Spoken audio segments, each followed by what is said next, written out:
नमस्कार दोस्तों।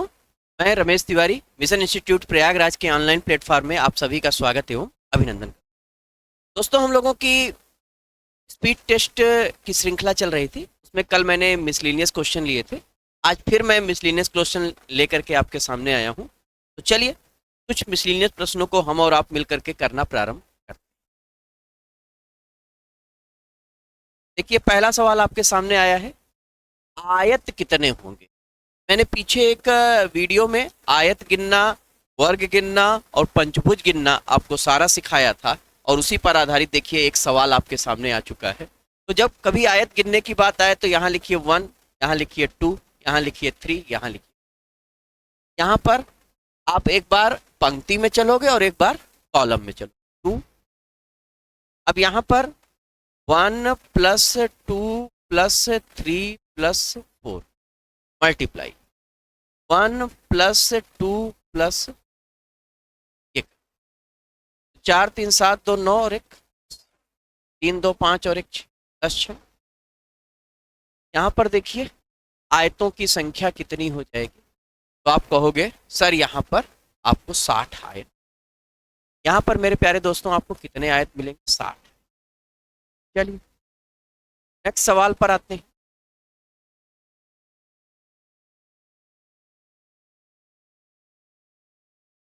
यहाँ पर देखिए एक ओपन डाइस का सवाल है, ए युक्त फलक के विपरीत क्या आएगा। तो अब ए के विपरीत क्या आएगा मेरे प्यारे दोस्तों? जी आएगा। और जी आपको कहाँ दिखाई दे रहा है? सेकंड ऑप्शन में। अगर यहाँ पूछा जाता है ए का विपरीत तो आप कहोगे जी। अगर यहाँ पूछा जाता है सी का विपरीत तो आप कहोगे यन। और यहाँ पर पूछा जाता है बी का विपरीत तो आप कहोगे। तो ये आपका जवाब हो जाएगा। अब इसमें ए का विपरीत पूछा है तो आपने बता दिया। नेक्स्ट सवाल की तरफ मूव करते हैं। ये रहा आपके सामने अगला सवाल। इसमें दिया है, मानव समाज युवा और युवा, मानव समाज युवा क्लब। तो युवा के अंदर मानव समाज युवा क्लब आएगा और राजनीतिक दल। तो राजनीतिक दल के कुछ सदस्य ऐसे होते हैं जो युवा होते हैं और कुछ युवा क्लब से जुड़े होते हैं। तो आपका जवाब क्या हो जाएगा यहाँ? फिर आगे कह रहा है मित्र, मार्गदर्शक और दार्शनिक। तो एक मित्र मार्गदर्शक भी होता है और दार्शनिक। आपका जवाब क्या हो जाएगा?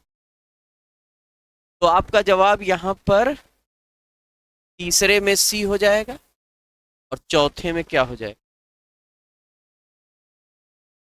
नेक्स्ट सवाल की तरफ मूव करते हैं। दिया गया है एक ये सीरीज दी गई है। देखिए ये सीरीज इस तरह की, इसको हम बोलते हैं क्या? AP, arithmetical progression. इसमें हमें एनवा पद निकालना होता है तो हम इसके लिए कहते हैं n equal to A plus n minus 1 multiply. अब डी क्या होता है? Common difference. ए क्या होता है? ए कहलाता है मेरे प्यारे दोस्तों पहला पद। क्या कहलाता है? पहला पद। डी क्या होता है? डी कहलाता है कॉमन डिफरेंस, जिसमें हम बोलते हैं सारवंतर। कॉमन और एन, एन का मतलब 20वां, क्योंकि 20वां कह रहा है। तो ए की जगह पर आप 9 रख दीजिए, यहाँ पर 20 माइनस 1 रख दीजिए। कॉमन डिफरेंस 5 में से 9 घटाएंगे तो क्या आएगा? -4। 1 में से -4, यहाँ पर 9 गुणे 19 गुणे -4, 19 चौक 76।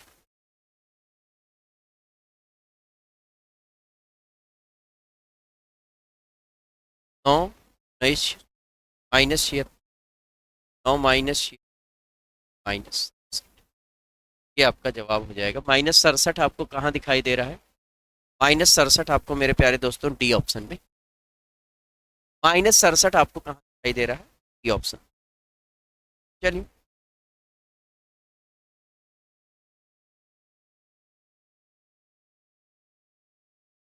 दिया गया है 4 इंच आकार ठोस के घन के विपरीत फलकों के जोड़े लाल, हरे और काले रंग से।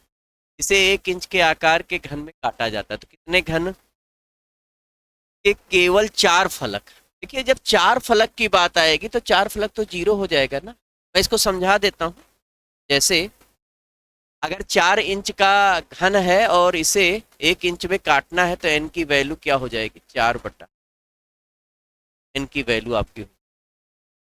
ठीक है, ये स्थिति।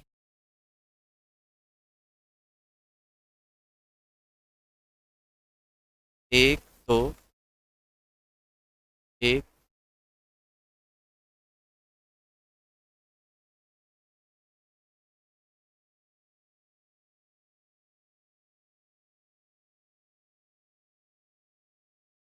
ये स्थिति। अब कह रहा है इसके विपरीत फलकों के जोड़े लाल, हरे और काले। तो यहां पर हम रेड कलर से रंग देते।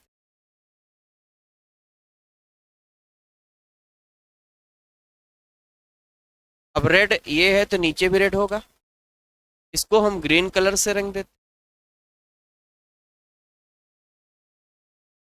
और इसको हम काले रंग से रंग देते।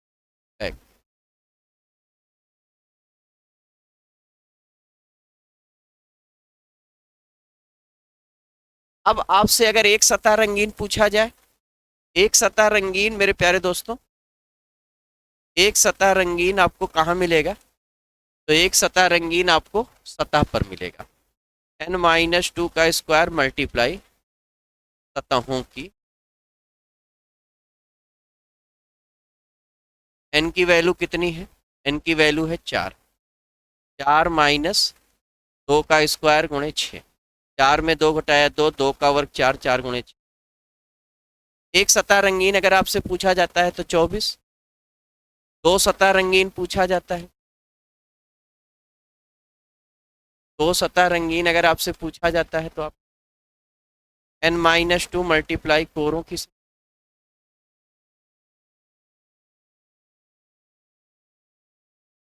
n की वैल्यू कितनी? 4 - 2 गुणे 12, 12 दूनी 24। तीन सतह रंगीन अगर आपसे पूछा जाता है तो मेरे प्यारे दोस्तों तीन सतह रंगीन आपको कहाँ मिलेगा? कोनों पर मिलेगा। और कोने हमेशा 8 होते हैं तो तीन सतह रंगीन मिलेगा। बात करें रंगहीन की, रंगहीन आपको कितने मिलेंगे? n-2 का, 4 - 2 का, ये भी 8। लेकिन आपसे पूछा है 4 फलक रंगीन, तो 4 फलक रंगीन आपको कुछ भी नहीं मिलेगा। 4 फलक रंगीन वाले घन आपको 0 मिलेंगे और 0 आपको डी ऑप्शन। 0 आपको कहाँ दिया है मेरे प्यारे दोस्तों? D option. नेक्स्ट सवाल आपके सामने देखिए, एक सवाल कैलेंडर का आ गया है। आपसे पूछा गया है कि आपके पास 1872 का कैलेंडर है, इस कैलेंडर का प्रयोग दोबारा कब किया जाए? देखिए किसी वर्ष का कैलेंडर कब प्रयोग किया जा सकता है, इसके लिए मैंने कैलेंडर में पढ़ाया है। मैं एक बार फिर से आपको एक्सप्लेन कर देता हूँ। आप वर्षों को 4 भागों में बांट लीजिए। n, n+1, n+2 और n+3। n टाइप का कैलेंडर 28 साल के बाद प्रयोग किया जाता है। अब आप कहोगे सर एन है क्या?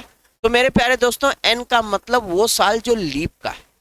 एन का मतलब वो साल जो लीप का है। तो लीप का कैलेंडर मेरे प्यारे दोस्तों हमेशा 28 साल के बाद प्रयोग किया जाता है। जैसे मान लेते हैं मैंने 2000 का कैलेंडर ले लिया और आपसे पूछा कि अब कब प्रयोग होगा, तो आप कहोगे सर 2028 में प्रयोग होगा। एन लीप का था, है ना, एन लीप का था। n+1 टाइप का कैलेंडर आपका 6 साल के बाद प्रयोग। n+1 का मतलब लीप से अगला साल। मान लेते हैं 2001 मैंने ले और मैंने आपसे पूछा 2001 का कैलेंडर, आप कहोगे सर 6 साल के बाद 2000। n+2 और n+3 टाइप के कैलेंडर मेरे प्यारे दोस्तों 11 साल के बाद प्रयोग में आते हैं। कितने साल के बाद? 11 साल के बाद प्रयोग में आते हैं। n+2 मान लेते हैं 2002 का कैलेंडर लिया, 2002 का कैलेंडर 11 साल के बाद 2023।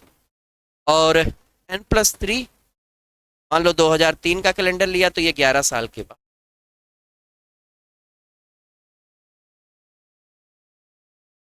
14। ठीक है, अब n+4 लेने की जरूरत नहीं है, क्योंकि 2003 के बाद 2004 आएगा और वो फिर लीप का हो जाएगा, लीप का कैलेंडर फिर 28 साल। अब यहाँ पर देखिए आपके पास जो सवाल है, 1872 का कैलेंडर, ये लीप का है, 28 साल के बाद प्रयोग में आना चाहिए। 28 साल के बाद प्रयोग में आने का मतलब है इसका प्रयोग हमें 1900 में करना चाहिए। लेकिन मेरे प्यारे दोस्तों एक बात समझिए, कभी भी लीप ईयर का कैलेंडर जनरल ईयर में प्रयोग नहीं। अब यहाँ देखिए 1872 के 28 साल के बाद जब आपने जोड़ा तो आपको मिला 1900, और 1900 ऐसा शताब्दी वर्ष है मेरे प्यारे दोस्तों जो लीप का है। तो कभी आपको ऐसी सिचुएशन मिल जाए तब आप क्या करोगे? तो ऐसा कैलेंडर आपका ये 28 साल के बाद नहीं बल्कि 40 साल के बाद प्रयोग होगा। 28 साल के बाद नहीं बल्कि कितने साल के बाद प्रयोग होगा? 40 साल के। और इसको मैं प्रूफ करके आपको अभी दिखाता हूँ। 1872 में आप 40 जोड़ दीजिए, आपका ये कैलेंडर 1912 में। तो इसको तो आप सीधे सीधे कर लीजिएगा, लेकिन आया कैसे मैं आपको दिखाता हूँ। जैसे मेरे प्यारे दोस्तों मैंने ले लिया 1 जनवरी 1872, कोई दिन ले लिया, मान लेते हैं मैंने सोमवार ही ले लिया, और फिर मैं आपसे कहूं कि बताइए 1 जनवरी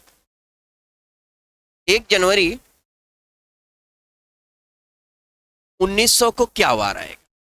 अब 1 जनवरी 1900 के लिए मैं आपसे अगर पूछूं तो आप कहोगे अच्छा 1872 से 1900 के बीच 28 साल, तो 28 दिन तो होगा ही।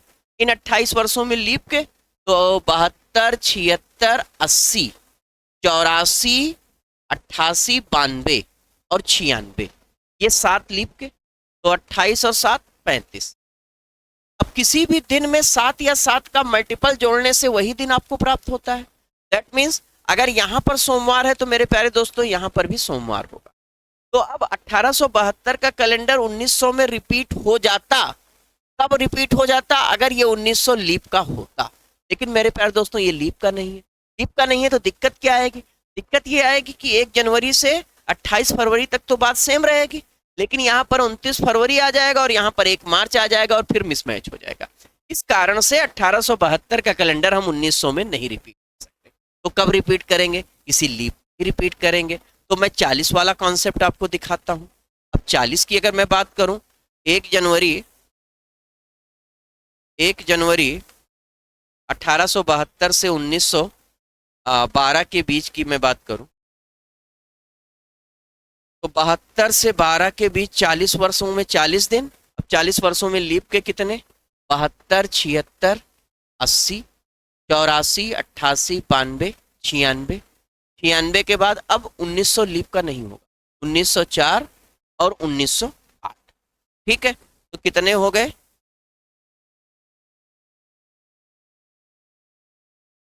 9 हो गए। अब 40 और 9 कितना हो गया? 49। और किसी भी दिन में 7 या 7 का मल्टीपल जोड़ने से उसके मान पर कोई प्रभाव नहीं पड़ता है। तो ये देखिए 1 जनवरी 1872 को सोमवार था, 1 जनवरी 1912 को भी सोमवार मिल रहा है और दोनों लीप का भी है। इस कारण से आपका 72 वाला कैलेंडर का प्रयोग किया जाएगा। आई होप आपको बात समझ। नेक्स्ट सवाल पर आते हैं। ये रहा, देखिए एक बहुत महत्वपूर्ण सूचना आपके सामने आ रही है। मिशन इंस्टीट्यूट प्रयागराज में नया बैच प्रारंभ है। स्पेशल बैच यूपीएसआई के लिए आज से ही प्रारंभ हो रहा है। तो जो भी बच्चे पढ़ना चाहते हैं वो आकर के 3 दिन की फ्री डेमो क्लास ले सकते हैं और समझ सकते हैं कि यहाँ पर दूसरों से कितना डिफरेंस पढ़ाया जाए। चलिए आते हैं अगले सवाल पर। ये है, सुधा 45 ब्लॉकों के आरोही क्रम में नीचे से ऊपर व्यवस्थित कर रही है। हर पंक्ति में 3 से विभाज्य है। ब्लॉकों की न्यूनतम संख्या ऊपर, नीचे से ऊपर 3, 6, 9, 12, 15। 3 और 6 9, 9 18, 12 30 और 15 42। तो ब्लॉकों की न्यूनतम संख्या ऊपर है।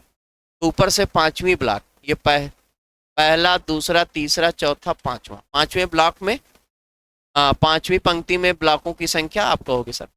बहुत ही सिंपल सा सवाल था। चलिए अगला सवाल दिया है 37 विद्यार्थियों की पंक्ति में राज का स्थान बाएं से 25 तथा का स्थान दाएं से 19वां। तो बताइए दोनों के बीच में कितना। देखिए ये आपकी पंक्ति है, कितने लोगों की? 37 लोग। राज कोई बच्चा है, का स्थान बाएं से क्या दिया है? राज का स्थान बाएं से दिया है 25। अगर आप देखो तो राज के राइट में कितने लोग बचे, तो आप कहोगे सर 37 टोटल थे, 12 लोग। और ईसु दाएं से 19वां, तो जब ईसु इधर से चलेगा तो 12 तो यहीं खत्म हो जाएगा, 13 ये, 14 15 16 17 18 ये ईसु, ये क्या हो गया? ईसु का स्थान क्या है? अब दोनों के बीच में 1 2 3 4 5, दोनों के बीच में कितने कैंडिडेट हैं? 5। या तो आप ये तरीका लगा लो, या इसके लिए एक फार्मूला है, total equal to right plus left minus बीच के लोग -2। अब टोटल की जगह आपने 37 रख दिया, 25 प्लस 19, बीच के लोग नहीं पता, माइनस, ये स्थिति है। तो 37 इक्वल टू 25 और 19 का जोड़ 44, 44 माइनस x माइनस 44 में से 2 घटाया तो 42, 37 इक्वल टू 42 माइनस, तो x की वैल्यू 42 माइनस 5 आपको कहाँ दिखाई दे? दोनों में से कोई तरीका फॉलो कर लीजिए। तो जब नेक्स्ट सवाल ये रहा आपके साथ, दिया है एक घड़ी को सुबह 7 बजे मिलाया जाता है, 10:20 के दौरान आपको बताना है घंटे वाली सुई ने कितने डिग्री का कोण। तो 7 से 10:20 के बीच में आप टाइमिंग देखिए, 3 आवर और कितने मिनट? 20, 3 आवर। अब घंटे वाली सुई 1 घंटे में 30 डिग्री और 1 मिनट में आधा डिग्री, तो 20 मिनट में आधा डिग्री, तो यहाँ पर 90 डिग्री, यहाँ पर 10 डिग्री, तो 100 डिग्री का कोण तय करेगी। और 100 डिग्री का कोण आपको किस ऑप्शन में मिल रहा है? 100 डिग्री का कोण आपको सी ऑप्शन। आई होप आपको चीजें समझ, आई होप आपको चीज। नेक्स्ट सवाल की तरफ बढ़ते हैं। अगला सवाल आपके सामने ये दिया हुआ है कि लाफ, लाफ की कोडिंग ये है तो मॉर्न। अब देखिए एल का विपरीत, एल का विपरीत ओ और +1 कर दिया तो पी, ए का विपरीत जेड, +1 कर दिया तो क्यू का विपरीत एफ, +1 कर दिया तो जी का विपरीत टी, +1 कर दिया तो एच का विपरीत एस, +1, एम का विपरीत एन, +1 कर दिया तो ओ का विपरीत एल, +1 कर दिया तो क्यू का विपरीत एफ, +1 कर दिया तो आर का विपरीत आई, +1 कर दिया तो एन का विपरीत एम, +1।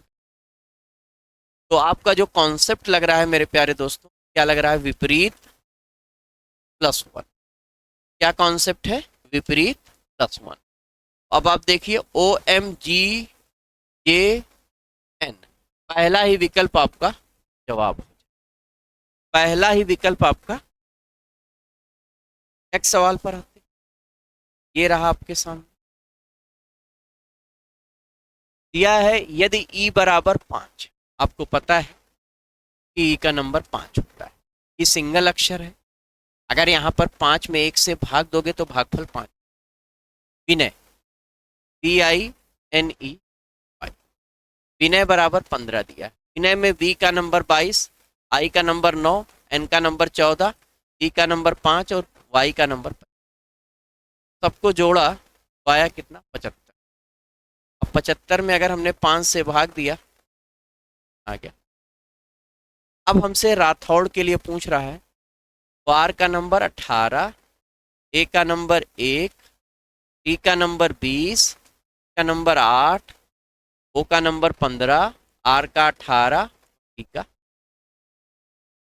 18 एक 19, 20 39, 40 और 8 47, 47 5 52, 10 62, 62 70 80 4 84। अब 84 में कितने लेटर हैं? 2 2 4 2 6 1 7। भाई यहाँ पर देखिए, एक लेटर था तो एक से भाग दिया, यहाँ 5 तो 5, यहाँ 7 से भाग दिया तो 12 सत्ते 12 आपका जवाब हो जाएगा। और ये आपको किस में दिखाई दे रहा है? ये आपको पहले ही विकल्प में। नेक्स्ट सवाल की तरफ मूव करते हैं। नेक्स्ट सवाल देखिए, आपका दिया हुआ है, नौक निम्न में भिन्न छांटी। निम्न में क्या करिए? भिन्न छांटिए। तो चारों में आपको भिन्न बताना है। नॉक, रॉन्ग, साइकोलॉजी और फास्ट। अगर आप ध्यान से देखो तो नॉक एक ऐसा शब्द है जिसमें के साइलेंट, रॉन्ग एक ऐसा शब्द है जिसमें डब्लू साइलेंट, साइकोलॉजी एक ऐसा शब्द है जिसमें पी साइलेंट, लेकिन फास्ट शब्द में कोई साइलेंट। इसी तरह से अगला सवाल है आपके सामने,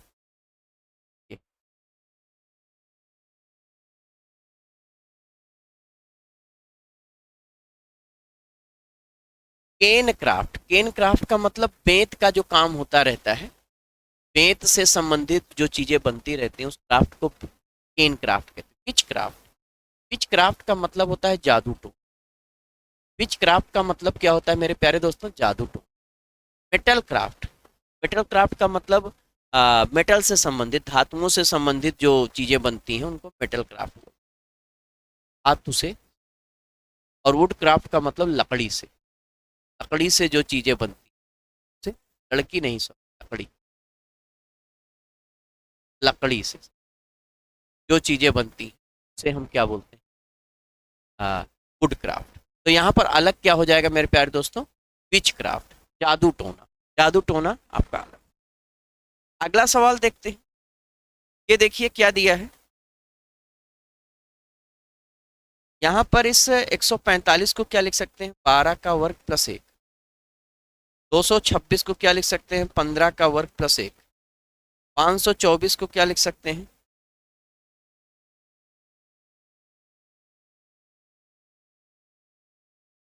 23 का वर्ग माइनस 5। तो ये अलग हो जाएगा।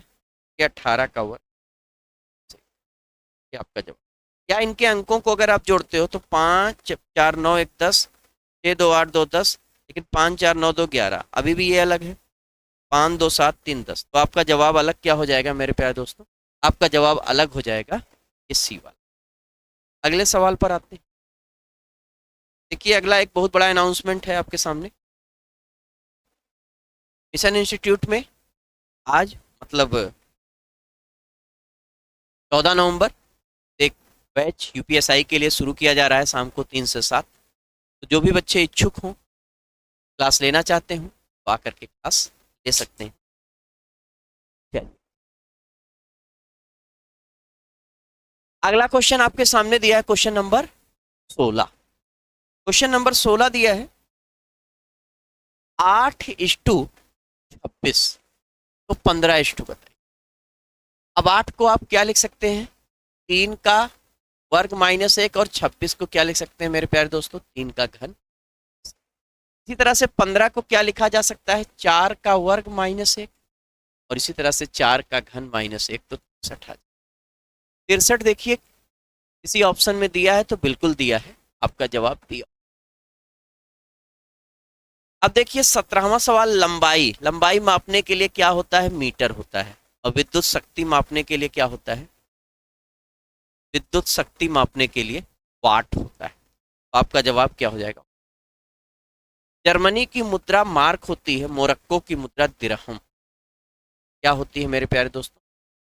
अब देखिए इन प्रश्नों को बताने का उद्देश्य केवल ये नहीं है एक सवाल, यहां से आपको ये समझना पड़ेगा जितनी भी तरह की यूनिट हैं वो सब आपको याद होना चाहिए। लंबाई है, द्रव्यमान है, समय है, ज्योति तीव्रता है, विद्युत धारा है, पदार्थों का परिमाण है, बल है, कार्य है, ऊर्जा है, शक्ति है, सारी यूनिट आपको पता होनी चाहिए, है ना। ये एग्जाम्पल आपको ये बताता है कि इस तरह की जितनी भी यूनिट हैं वो सब आपको याद होनी चाहिए, क्योंकि हर बार मेरे प्यारे दोस्तों यही यूनिट आपको नहीं देगा, हर बार आपको कुछ नया देगा, और जब नया देगा तो वो आपको तैयार होना चाहिए। ये केवल एक संकेत मात्र है कि हाँ भाई ऐसे सवालों की तैयारी आपके पास हो।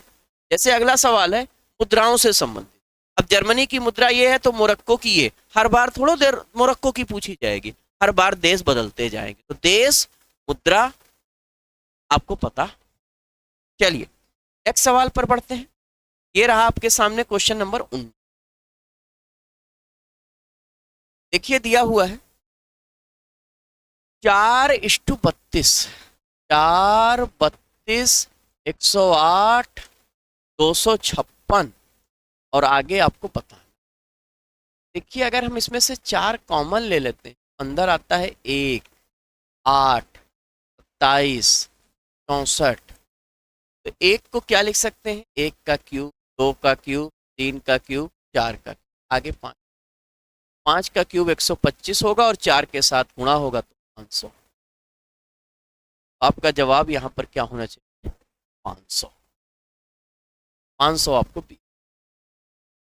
दूसरा सवाल देखिए 240, फिर 240 और फिर 120 और फिर 40 और फिर 10 और फिर 240 में हम 1 से भाग देंगे तो 240, 2 से भाग देंगे तो 120, 3 से भाग देंगे तो 40, 4 से भाग देंगे तो 10, 5 से भाग देंगे तो 2 और 6 से भाग देंगे तो 2/3, 2/6, सॉरी 2/6 को हम लिख, तो 2 और 1/3 ये आपका जवाब होगा। ये देखिए आपको किस ऑप्शन, ये आपको मिल रहा है यहाँ, डी ऑप्शन। नेक्स्ट सवाल आपका है 3, 13, 31, 3, 13, 31, 57, 91, 103। आगे आपको बताना है, एक बार अंतर निकाल लीजिए, 10 का अंतर और फिर 18 का, और फिर कितने का अंतर है,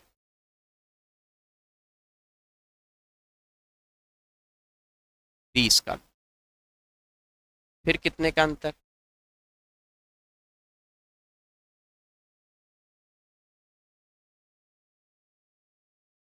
57,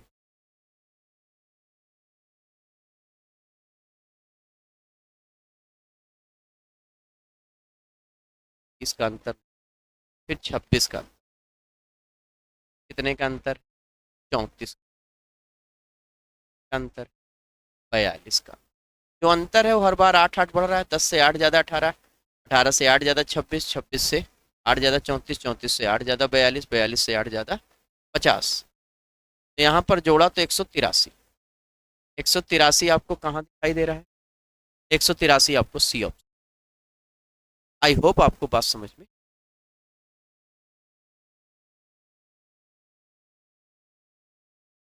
अगले सवाल की तरफ मूव करते हैं। अगला सवाल आपके सामने ये, इसमें आपको बताना है क्या,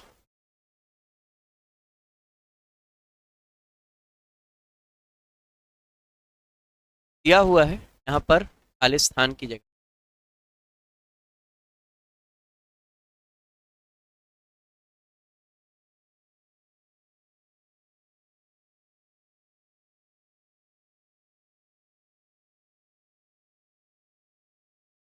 यहाँ पर देखिए 8 और 15, 15 और 8 के बीच का अंतर निकालिए 7, 7 का आप डबल कर देंगे, इसी तरह से 22 और 13 के बीच का अंतर निकालिए 9, 9 का डबल कर देंगे, इस तरह से 25 और 34, 34 और 25 के बीच का अंतर निकालिए तो 9 का डबल करें, तो यहाँ पर जवाब आपका क्या हो जाएगा, 18 का। चलिए अगले सवाल की तरफ। अगला सवाल ये रहा आपके, इसमें दिया है 2, 2 और 8। तो देखिए 2 और 2 का गुणा कर लीजिए, 2 गुणा 2 प्लस 8, 2 और 2 का गुणा 4 और 8 जोड़ दिया तो 12। 3 और 3 का गुणा 9, 7 जोड़ दिया तो 5 और 6 का गुणा 30, 9 जोड़ दिया तो आपका जवाब क्या हो जाए? नेक्स्ट सवाल की तरफ पढ़ते हैं। ये रहा आपके सामने। यहाँ पर दिया कौन सा कथन सत्य, ए ग्रेटर देन सी, पर तो सी दिखाई नहीं दे, D greater than equal to D, ये तो सत्य है भाई। डी लेस देन ए, ये भी सत्य। F greater than equal to B, F greater than equal to B, ये असत्य है, ये असत्य है। कुछ ऐसा कर, ए ग्रेटर देन यहाँ पर डी, सी ही ग्रेटर देन डी, ये भी सत्य, ये भी सत्य। और ये वाला जो है आप एफ बड़ा या बराबर बी से, एफ बड़ा या बराबर बी से, चूंकि उल्टा सिंबल है, एफ का एक्स से रिलेशन ही नहीं निकलेगा यहाँ पर, एफ का एक्स से रिलेशन ही नहीं निकलेगा, यहाँ पर सी कर लेते। एफ का एक्स से रिलेशन नहीं निकलेगा, अगर एफ का एक्स से नहीं निकलेगा तो बी से भी नहीं निकलेगा, इस कारण से आपका ये हो सकते हैं। ये वाला आपका देखिए, आज से इंस्टीट्यूट प्रयागराज में नया बैच प्रारंभ होने जा रहा है, शाम को 3 से 7।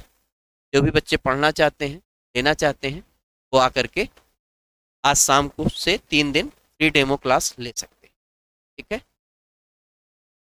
ये आपकी 24 प्रश्नों की श्रृंखला खत्म होती। मिलते हैं अगली क्लास में।